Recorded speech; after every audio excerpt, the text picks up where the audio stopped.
Octobre 1993. En Californie, 3 collégiennes organisent une petite fête. Halloween arrive à grands pas et elles veulent en profiter pour essayer des costumes. En l'espace de quelques secondes, le cours de leur vie va changer pour toujours. Vous écoutez les dossiers du FBI. Épisode 15, l'enlèvement de Polly Klaas. Première partie. Le 1er octobre, à Petaluma en Californie, Polly Klaas et Gillian Pelham attendaient une copine devant la maison de Polly.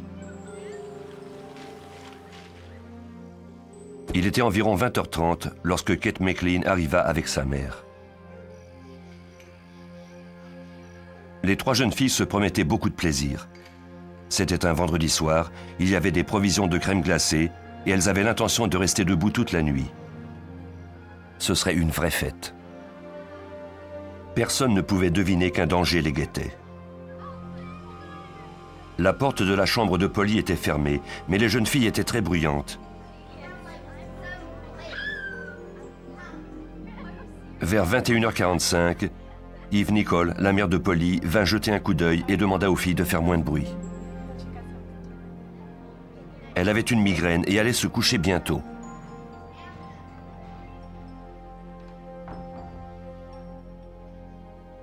La chambre d'Eve était juste en face de celle de sa fille. Elle se doutait bien que ces adolescentes de 12 ans oublieraient vite ce qu'elle leur avait demandé. Avant d'aller au lit, Eve prit donc un somnifère pour ne pas être troublée dans son sommeil. La petite fête se poursuivit encore 45 minutes avant que le cauchemar ne commence. Il était environ 22h30 lorsqu'un inconnu fit irruption dans la chambre de Polly. Au début, Kate et Gillian crurent qu'il s'agissait d'une mauvaise blague. Mais l'homme les menaça de son couteau en leur disant que si elles criaient, il n'hésiterait pas à leur trancher la gorge. Il les ligota et commença à leur poser des questions. Il voulait savoir laquelle des filles vivait là et qui d'autre se trouvait dans la maison. Polly lui répondit.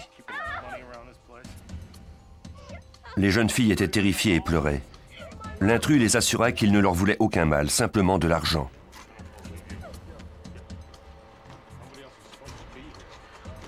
Toutefois, lorsque Polly l'informa qu'il y avait des billets dans un coffre à bijoux, il ne broncha pas. Il bâillonna les jeunes filles et se servit des têtes d'oreiller pour leur couvrir la tête. Il força Polly à se lever et ordonna aux 2 autres jeunes filles de compter jusqu'à 1000. Il leur promit que Polly serait de retour quand elles auraient terminé. Il disparut dans la nuit avec la jeune Polly. Kate et Gillian parvinrent à dénouer leurs liens et à réveiller la mère de Polly. Elles appelèrent des agents de la police de Petaluma qui furent vite sur les lieux. Les détectives examinèrent la chambre de Polly. La pièce était en désordre et témoignait du drame qui venait de s'y dérouler. Sur le sol, ils trouvèrent les lanières de vêtements qui avaient servi à ligoter les jeunes filles. Les fils d'une console Nintendo avaient été coupés et la bandoulière d'un sac à main se trouvait par terre parmi des têtes d'oreiller. En apercevant la scène, le détective Mike Meese de la police de Petaluma n'était pas optimiste. J'étais dans l'embrasure de la porte de la chambre de Polly et je regardais les sacs d'indices que nous avions recueillis. Nous n'avions presque rien. J'ai regardé la moquette et j'ai dit à mon collègue Larry Pelham, « Prenons-la ». Il m'a demandé pourquoi et je lui ai répondu que je ne savais pas vraiment pourquoi, mais qu'il fallait la prendre parce que nous n'avions pas assez d'indices. Les policiers avaient besoin de toute l'aide possible. Heureusement, elle ne tarda pas à arriver. Peu après avoir reçu l'appel de la famille Klaas, le FBI offrit son expertise.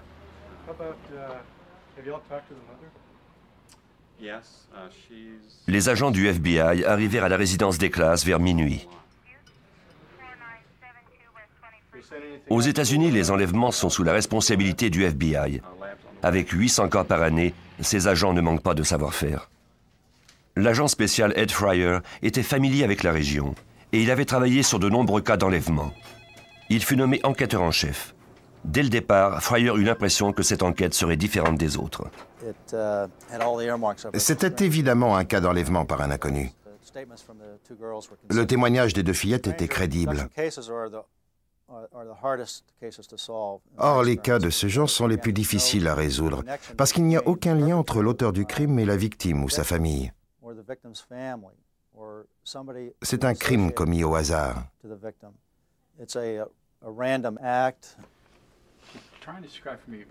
La plupart des enlèvements impliquent des membres d'une même famille en mauvais termes. Dans ce cas-ci, Mark Klass, le père de Polly, était séparé de sa femme, mais il fut rapidement éliminé de la liste des suspects. Les cas d'enlèvement par de parfaits inconnus sont très rares, et lorsque c'est le cas, les détectives ont peu de pistes à leur disposition. Cette fois-ci, cependant, ils avaient 2 témoins.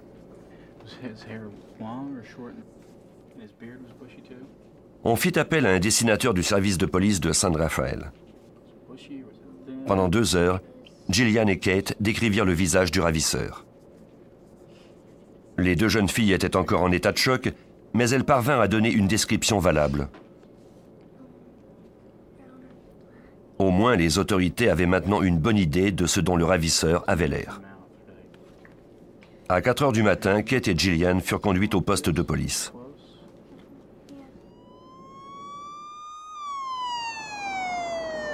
Le FBI envoya ensuite l'équipe d'experts judiciaires sur la scène du crime. Tony Maxwell menait l'équipe. En analysant plusieurs cas un peu partout aux États-Unis, nous avons constaté que lorsqu'une personne est kidnappée, surtout quand il s'agit d'un enfant, elle est généralement maltraitée au cours des 24 premières heures et tuée dès le lendemain ou le jour suivant. Le temps est donc un facteur très important. Dans ce genre d'enquête, les détectives doivent procéder très rapidement. L'équipe de scientifiques apporte son expertise sur la scène du crime. Son but est de trouver le plus d'indices possible. Pour ce faire, elle dispose du matériel le plus sophistiqué qui soit. Un petit rouleau électrostatique recueille les cheveux et les fibres à même le sol.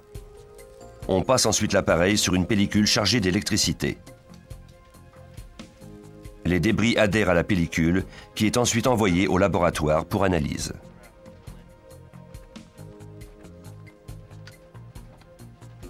Le service de police avait déjà recueilli des empreintes digitales, mais n'avait rien obtenu de significatif. Les experts de Petaluma ne disposaient cependant pas d'équipement aussi performant que celui du FBI. Grâce à un produit fluorescent, un éclairage ultraviolet et des lunettes spéciales, on peut trouver de nombreux indices qui seraient autrement restés invisibles à l'œil nu. Les experts recueillirent une 50aine d'empreintes digitales qui avaient échappé aux policiers. Mais même ces empreintes ne furent d'aucune utilité, puisqu'on découvrit qu'elles appartenaient toutes à des membres de la famille et à des amis. Après plusieurs heures de recherche, les experts découvrirent enfin quelque chose de prometteur.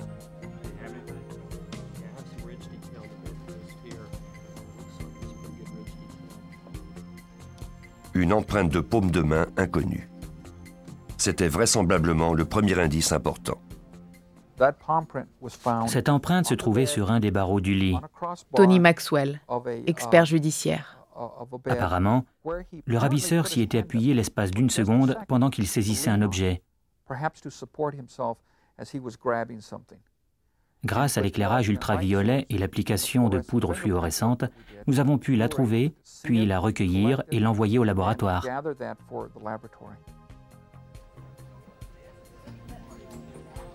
À cette époque, la base de données d'empreintes digitales du FBI n'incluait pas encore les empreintes de paume de main.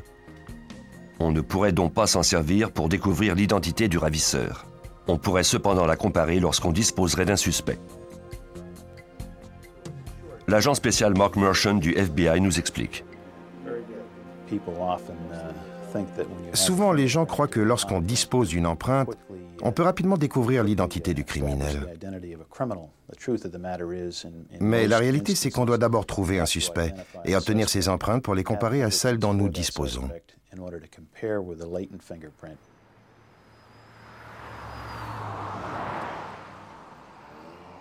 Dès l'aube, plus d'une centaine d'agents ratissaient le quartier centimètre par centimètre.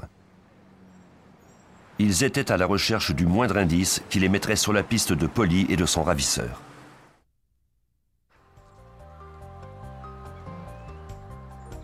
Suite à l'enlèvement de Polly Klaas, les détectives couvrirent le secteur où elle vivait par groupe de 2, demandant partout si quelqu'un avait aperçu quelque chose d'anormal au cours de la soirée.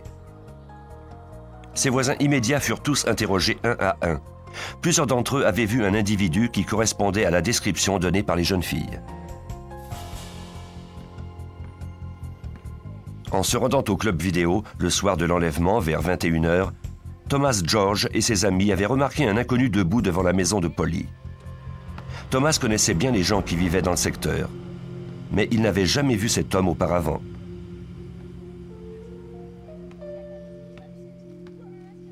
Quelques minutes plus tard, sur le chemin du retour, il avait remarqué que l'homme était toujours au même endroit. La description de Thomas correspondait à celle du suspect. Sean Bush jouait à un jeu vidéo avec ses copains qui habitaient dans un petit cottage juste derrière la maison de Polly.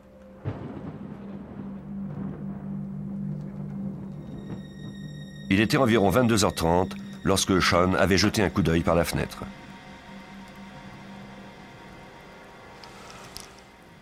Il avait été surpris de voir un homme sur la galerie de la maison de Polly. L'homme semblait se diriger vers la porte arrière. Sa description correspondait également à celle du suspect. D'autres voisins avaient aussi aperçu l'homme étrange, mais malheureusement, aucun d'entre eux n'avait alerté la police. Comme nous l'explique Patrick Parks, le chef de police de Petaluma, c'était une véritable course contre la montre. Lorsque les enfants sont enlevés par des inconnus, aucun facteur n'est plus important que le temps. Il faut faire au plus vite. Et c'est pourquoi il est important d'affecter autant de personnel à l'affaire. La nouvelle doit circuler partout. On implique le plus grand nombre d'agences possible. On leur demande de s'occuper de l'affaire en priorité, en espérant que cela nous permettra de résoudre l'enquête avec succès.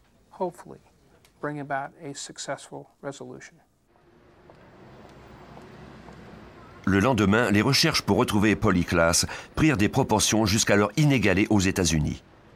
Un réseau de bénévoles fut mis sur pied pour aider les autorités. Pendant que des centaines de citoyens participaient aux recherches, d'autres distribuaient des photos à divers endroits de la ville. Au laboratoire judiciaire du FBI à Washington, l'expert légiste Chris Allen analysait avec soin tous les éléments recueillis dans la maison de Polly.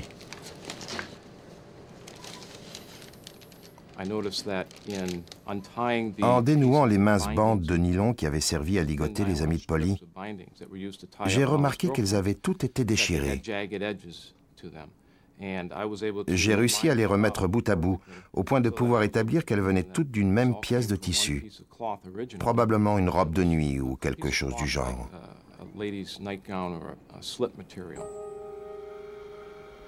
D'autres indices recueillis dans la chambre grâce à l'appareil électrostatique étaient difficiles à identifier.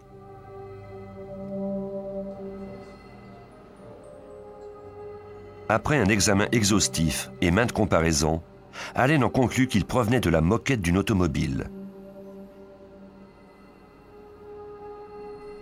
L'examen d'échantillons de moquettes des voitures avec lesquelles la famille Klaas avait été en contact permit à Allen de déterminer que ces fibres provenaient vraisemblablement de la voiture du ravisseur.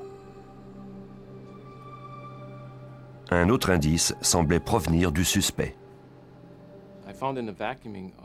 Parmi les éléments prélevés dans la chambre de Polly avec l'aspirateur, j'ai découvert un cheveu brun foncé qui avait été arraché. Il y avait en effet dans ce cheveu un segment de racine de 3 ou 4 mm. Quand on arrache un cheveu d'un coup sec, on obtient alors des tissus humains qui proviennent du cuir chevelu. Si Polly avait arraché un cheveu de la tête du suspect, cela signifiait qu'elle s'était débattue. Malheureusement, même un cheveu qui contenait l'ADN du ravisseur ne mettait pas la police sur la piste d'un suspect. L'empreinte de paume de main recueillie sur le lit fut envoyé à Michael J. Smith, expert en dactyloscopie pour le FBI. Ce dernier examina l'empreinte au laser et constata qu'elle était assez nette pour qu'on puisse en tirer une photographie. Malheureusement, l'éclairage laser donnait une teinte orange à l'empreinte et Smith devait absolument en obtenir un exemplaire en noir sur fond blanc. Il demanda à la photographe d'inverser les couleurs afin que le résultat final soit semblable à celui des fiches d'empreinte digitale habituelles. Après quoi, l'empreinte était indélébile et pouvait être classée en attendant l'arrestation d'un suspect. Les détectives avaient recueilli des indices importants, mais ce n'était pas encore suffisant. Le temps filait et Polly Klaas n'avait pas encore été retrouvé.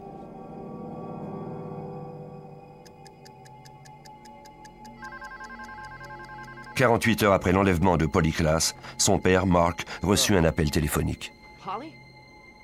La voix semblait être celle de Polly. La jeune fille déclara à Mark Klaas qu'elle était dans une chambre d'hôtel et que son ravisseur était sorti pour un moment.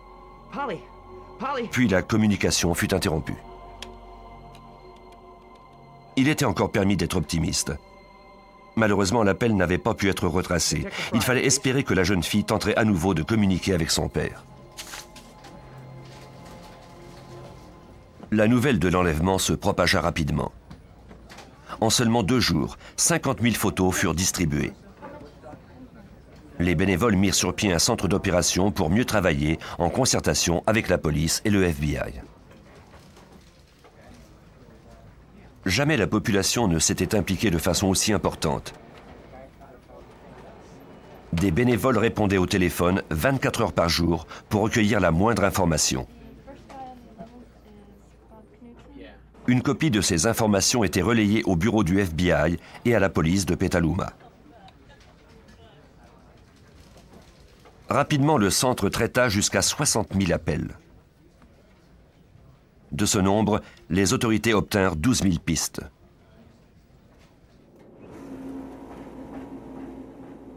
Parmi elles, l'une semblait prometteuse. Lorsque Mark Klaas avait reçu l'appel de Polly, les agents du FBI avaient été pris de court.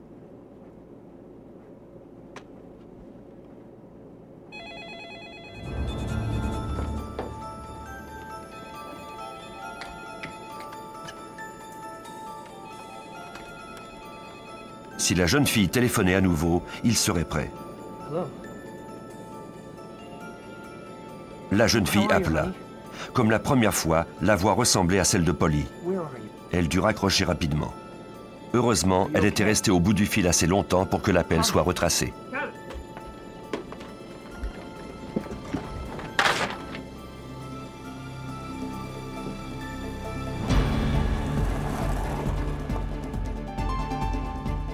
L'appel provenait d'une maison située à 50 km de la maison de Polly. Le temps manquait pour réunir plusieurs agents. On confia la mission à quelques policiers seulement.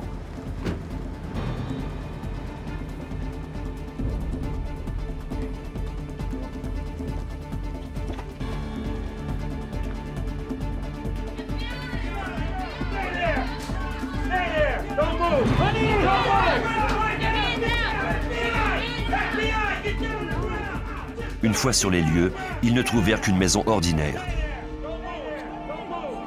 Il n'y avait aucune trace de Polly ni de son ravisseur. Les agents interrogèrent une des jeunes filles qui demeurait là.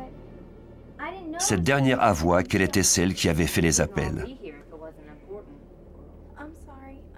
Ses amis l'avaient mise au défi de faire croire qu'elle était Polly et elle avait accepté. Toute cette histoire n'était qu'une blague de très mauvais goût.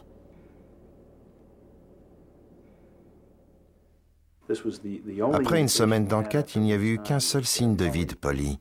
Agent spécial Mark Mershon. Nous étions remplis d'espoir, convaincus que nous allions résoudre l'enquête et retrouver la jeune fille. Mais bien sûr, ce n'est pas ce qui s'est produit. À la mi-octobre, Kate et Gillian furent convoqués au poste de police pour donner à nouveau une description de l'homme qui les avait ligotés. On confia la tâche de dresser le portrait à une experte en croquis judiciaire.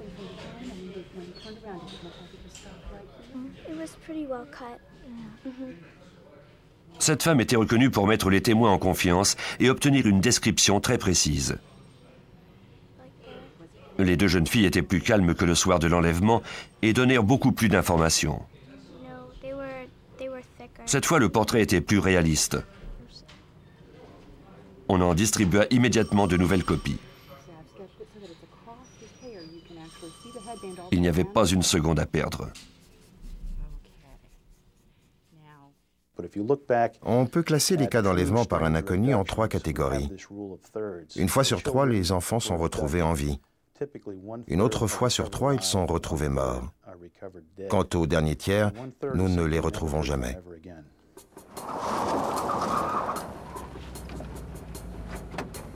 Les policiers offrirent une récompense en échange du retour de Polly. Ils reçurent l'appel d'un homme demandant une rançon de $10 000. L'appel provenait d'un appartement de Petaluma. Cette fois-ci, une unité SWAT arriva sur les lieux en force. Il n'était pas question de perdre cette piste. Mais une fois encore, la police et la famille Class avaient été piégés.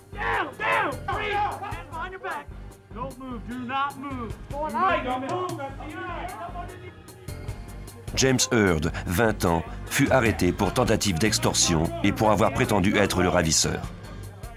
Son appel avait détruit le moral des troupes. La famille de Polly était particulièrement découragée. Une lettre des parents de Polly adressée au ravisseur fut publiée dans le San Francisco Examiner du 17 octobre. Qui que vous soyez, où que vous soyez, nous vous prions de nous retourner Polly. C'est chez elle ici. Elle nous manque beaucoup. L'étincelle dans ses yeux et son humour nous manquent. Nous aimerions revoir son merveilleux sourire et entendre sa voix. Il s'adressait également à Polly. « Chérie, si tu peux lire ceci, sache que ta maman et ton papa t'aiment beaucoup et que nous allons continuer à te chercher jusqu'à ce que nous puissions te tenir à nouveau dans nos bras. » Je crois que je n'ai jamais perdu espoir. J'étais en contact étroit avec Mark Class, Yves et le reste de la famille. Et c'est une question qu'ils m'ont souvent posée. Je répondais, non, nous n'avons pas perdu espoir. Et nous ne le perdrons pas non plus. Partout au pays, la population souhaitait le retour de Polly. On installa des banderoles et on organisa une manifestation silencieuse. On espérait que Polly rentrerait bientôt chez elle, saine et sauve. Vous venez d'écouter les dossiers du FBI. Si vous avez aimé ce podcast, vous pouvez vous abonner sur votre plateforme de podcast préférée et suivre Initial Studio sur les réseaux sociaux. Les dossiers du FBI est un podcast coproduit par Initial Studio et New Dominion Pictures, adapté de la série documentaire audiovisuelle FBI Files, produite par New Dominion Pictures. Cet épisode a été écrit par Richard Roston et réalisé par Stuart Taylor. Production exécutive du podcast, Initial Studio. Production éditoriale, Sarah Koskiewicz et Mandy Lebourg. Montage, Victor Benamou. Avec la voix de Johanna Citruc. Si vous avez aimé cette saison inédite de Criminels, retrouvez toutes les enquêtes spéciales du Bureau fédéral d'investigation dans notre nouveau podcast, Les dossiers du FBI. À écouter dès le 14 avril 2023 sur toutes les plateformes.